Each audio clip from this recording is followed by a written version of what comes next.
Hey, y'all, Patrick with Vetted here. Let's jump in. I have a great clip. Dr. Brian Keating, you may not know him. He's a cosmologist, and he has his own podcast and stuff. He's phenomenal. You should check it out.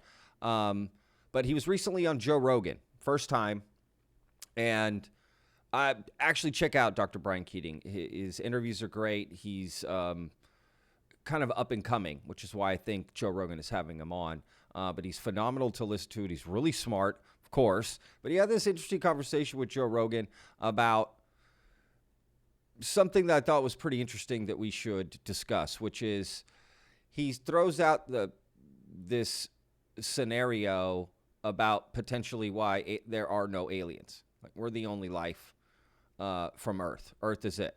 Just life on Earth. That's it, which is interesting, right? So let's jump in and see what he says and why. Just by saying that there's the large number hypothesis is that there's so much possibility that leads to probability. That's a logical fallacy. Just because there's a large number, there's a potential. Right. If Earth didn't exist. But right. Earth does exist, and humans do exist, and Earth is rich with life forms. We know that it's possible. That's true. And we know that it's possible given the parameters that Earth enjoys. That's right? That's why I say. We know that there's an insane amount of planets out there that could replicate this environment. Right. So wouldn't you then say, again, if you knew that life is so incredible, there's these extremophiles that live in volcanic vents 3,000 meters under the ocean. So again, you have to say, like, what are the odds that we would not see life on Mars or on Enceladus? And I'm not saying there's but no it's life. just Mars. It's one example. And it could be that life requires a very narrow window that we enjoy. Sure. Now, right? maybe.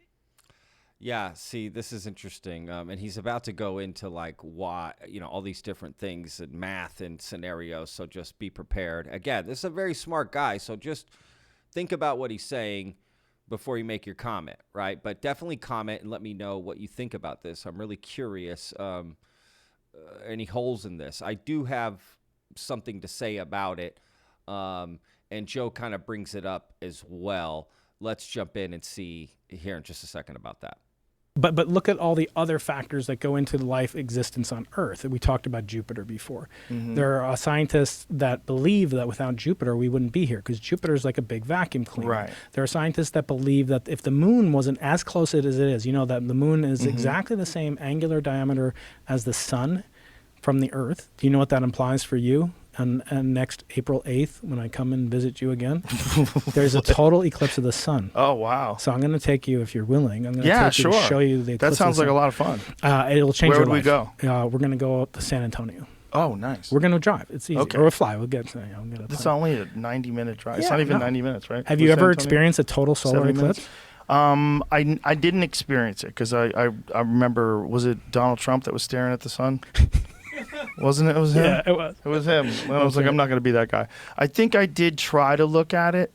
Yeah, now that I remember. But it didn't come through here. So anyway. No, it was in California. If you were... Have you guys ever seen a solar eclipse? Let me know. Honestly, I haven't in like a straight set, like a proper setting, which is what Brian Keating is sort of recommending to Joe Rogan. See it, you would the experience that you had on Mauna Kea will seem like like you're just going down to the bar or something. Really? This has changed your life. Okay, I'm in. This will change your life. Damn it! We told everybody we're going to San Antonio on April 8th. It's going to be a real problem. All right. Well, we'll find a secret place. A lot maybe. of freaks. Yeah, exactly. Freaks are going to show up. Okay. But the reason I bring that up is because it Antonio. happens to have the exact. Have you ever seen the far side? There's no dark side of the moon. There's a far side of the moon. Right? It's riddled with craters. Guess what? Each one of those is a target. Is a Secret Service agent that took the bullet for us. Okay. Right. Any one of those could have exterminated. Yes. The fact that we did have a huge impact 65 million years ago that led to the advent of the mammals to replace the dinosaurs. The fact that we have internal terrestrial magnetism that then allows cosmic radiation to avoid impacting the Earth where the population is the largest of all species. The auroras are in the north. I didn't know that. There's a couple of things he says here that I definitely didn't know. But as he's making these points, pay attention to each one of the points here. not in the equator. We don't see them here. The existence of plate tectonics, which is lubricated. The going theory about plate tectonics, I don't know if you've heard this, but that it's actually a lubricant. No, Dr. Brian Keating, we haven't heard the going theory about plate tectonics. This guy's great, right? I love, people like this. That's why I love, Lex Friedman, Dr. Brian Keating, Avi Loeb. Right? I would love to interview Dr. Brian Keating. Maybe we can make that happen. Heard of like dry graphite as a lubricant that like you put in guns or whatever, but that the continental shelf is moving over these things. They think that that's a precursor, a requisite for life. Okay, let's do the following very simple calculation. Imagine there's 8 things. You're God. You say, to have an iPhone, you're going to need 8 things. I think there's like trillions and trillions of things. But imagine there's 8 of them, okay? And imagine each one, that the Earth has a moon that's just the right distance to have tides to slosh biological material back and forth from the earlier, and that has plate tectonics, that's 2. It has a Jupiter nearby. It eventually gets hit by a Chicxulub meteor that kills off the big dinosaurs. It has a diurnal period that's compatible. It has a magnetic. Okay, let's just say there's 8 of them. Right. Let's say each one has a probability in your godlike cosmic roulette wheel of 1 in 1,000 for each one of those 8 things to occur. 1 over 1,000. Now, if you take that, and I think it's 0, it's like 1 over 10 trillion for some of these things, right? Now, take each one of those. So take 1 over 1,000, raise it to the 8th power. You get 10 to the 24th. Guess what that number is? What? It's the same as the number of stars in the whole universe throughout history. So in other words, one thing, only 8 different things that had to occur to make life in my simplified God computer where the Joe Rogan is controlling. Okay, so this is, where I'm at with this. So he's assuming that all of those things needed to happen for life to be, they could be different and life could still exist. We don't know.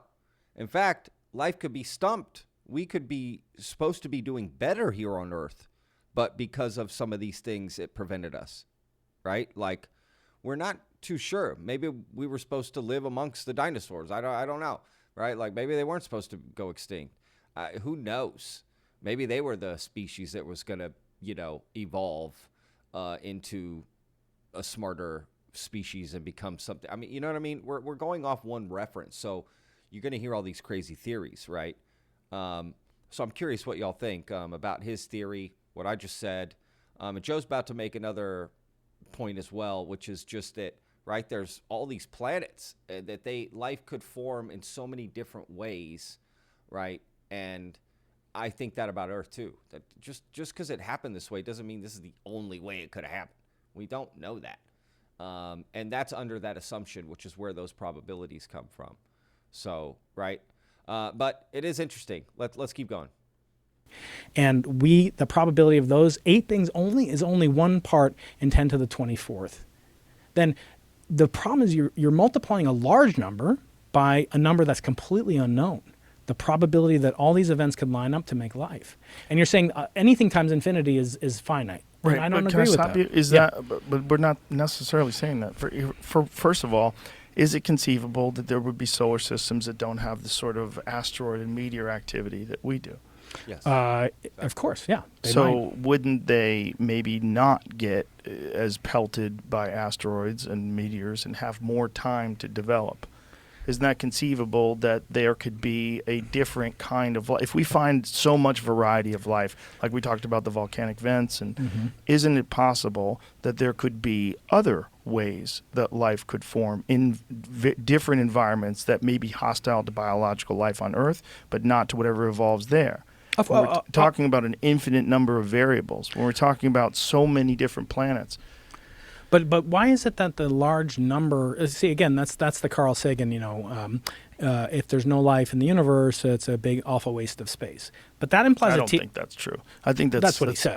I believe that he said that. Yeah. I'm not saying that he didn't say that, but I don't think that way at all. I think we're so silly to think that this finite thing that we call biological life is the most significant thing and something that we know is at least 13 whatever billion years old. That's so insane that human life, which is... I agree. Right. That sounds so insane. Like, there's just so much out there. I I think you do have to consider that and all the different ways it could happen. I think that's another, equation you could form, right? All the planets and all the different ways that life could form, all the different possible ways that life could form. I mean, you can flip it, right? I think when you present a coin, you have to remember there's two sides. So I'd be curious what Dr. Brian Keating would say about all this, to be honest with you, right? About what I'm saying, which is a little bit different from what Joe's saying, but not really. I mean, I guess it is kind of the same. What do you think? Just like this never-ending cycle of birth and death with this one particular organism, that thing is the most important thing that's going on in the fucking universe. That's so crazy. As much as I love people, I know, but you that don't is have such any a- evidence for that, right? I mean, What do you mean, evidence for what? I mean, you can't say that we are not alone, right? You can't say we're not alone. and- But, I mean, it's just the idea that that's the most important thing, that Why aren't we? biological life is the most aren't we important the thing. most? I mean, I'm coming from a religious perspective, right? So I'm going to say that we believe that humans have infinite, He said religious perspective, I believe, there. and that we're made in the image of God, right? That we have Right. godlike abilities. So how many other godlike things could there be in the universe? Maybe, and again, I don't want this said that Brian Keating, astrophysicist, believes that there's definitely no. I believe. That's interesting. So is all this from his religious perspective, not his scientific perspective? That's interesting. Joe should have followed up with that question. But, it's hard sometimes in those moments. I've been there myself with it. And you also don't want to interrupt, right? So There could be life. In fact, I believe that there is life outside of the Earth, but I think it came from the Earth. Interesting. Through Like panspermia, exactly. Yeah, interesting. You mean in the whole universe itself that it's come from the Earth? That Well, Earth is even the most, and I think you had Adam Frank, professor at University of Rochester, on about. all right, so that's basically it. The clip just suddenly ends. So yeah, what do you think in the comments? Let me know. Is he crazy? Or is there some thought to it? I guess if it's a religious perspective, that's just going to be different, right? And I can't really tell if he just meant in that moment or he meant the whole theory, right? So he was backing it up with like math and stuff, right? And kind of laying that out. I don't know. That's interesting. He did use God as an example of building, right, a planet and whatnot. But he didn't put an example of just a planet forming, right? Again, we don't know if we're meant to be more and we've been less. We could have been more, right? As humans, maybe we've been stumped. We should have been doing better. We should be 10,000 years ahead of where we are. But because of these things that he thinks is what helped us, it was a pro, could have actually been a con. We don't know. We don't know if those are pros or cons of what it is, right? So anyway, yeah, let me know what you think in the comments. Very curious. If you like the video, please like and comment. And if you like the channel, please subscribe. It really helps us. We had a little bit of a break here for the last 7 days. We didn't post anything. We always take a break in the team in August. It's just how we do things last week usually. So doing that for years. So anyway, great to have you back. We got a bunch of videos lined up for Labor Day and everything coming up. Finally, our Mick West interview, I've been promising that it's coming this weekend. So look for that to drop. And yeah, more videos coming. I got one coming tomorrow too. Going to be talking about Ross Coulthart. Okay, there's some more comments that he made that I want to go over. There's a lot of stuff. Plus, Jeremy Corbell and George Knapp are just on Joe Rogan, so check that out. We're going to be doing a video on that as well this weekend. So yes, hope you guys have a great Labor Day weekend coming up, and videos dropping. So thank you guys so much for the support, and very excited to read the comments about what you guys think about what Dr. Brian Keating said. Until next time, I'm Patrick Unvetted. We'll see you guys. Bye.